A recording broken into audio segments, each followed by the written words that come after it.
ભિલોડામાં એક આદિવાસી વિદ્યાર્થીને માર મારીને એને જાતિનું અપમાન થાય એવા શબ્દો બોલવામાં આવ્યા છે એમ કરીને એક ફરિયાદ બહાર આવી હતી।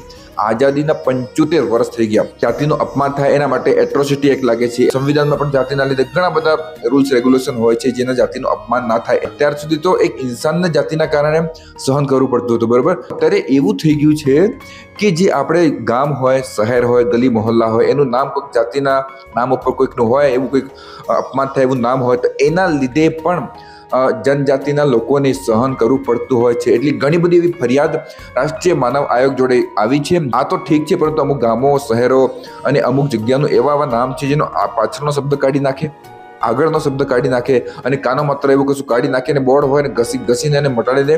એના પછીને વાંચીએ તો આપણે વાંચતા પણ શરમ આવે। એટલે રાષ્ટ્રીય માનવ અધિકાર આયોગને ઉત્તર ગુજરાતમાં જે સરપંચ હોય, તલાટી હોય, એને એક આદેશ પાસ કર્યો છે, ઠરાવ પાસ કર્યો છે। એમાં ઉત્તર ગુજરાતના જેટલા પણ ગામો છે એમાં ગામનું, શહેરનું કે પછી એવી કોઈક જગ્યા હોય જેનું નામ જાતિના નામ ઉપર તો હોય પરંતુ એનું બદનામ થાય એવું કશું નામ હોય તો એને બદલી કરીને આપણે જે જનજાતિના જે પૂર્વજો છે, આંબેડકર નગર કરવું હોય, બિરસા મુંડા નગર કરવું હોય કે પછી એવા કોઈક જાતિના આપણે જે સારા વ્યક્તિઓ છે, જે મહાપુરુષ છે, એમના નામે બદલી કરવામાં આવે, જેનાથી આપણે એરિયાને સારું રિપ્રેઝેન્ટ કરી શકીએ। એ તો તમે સરપંચને જાણ કરી શકો છો, તલાટી સાહેબને જાણ કરી શકો છો। એને બદલી કરવા માટે જે પ્રોસેસ હોય એ તમને આગળ ખબર પડી જશે।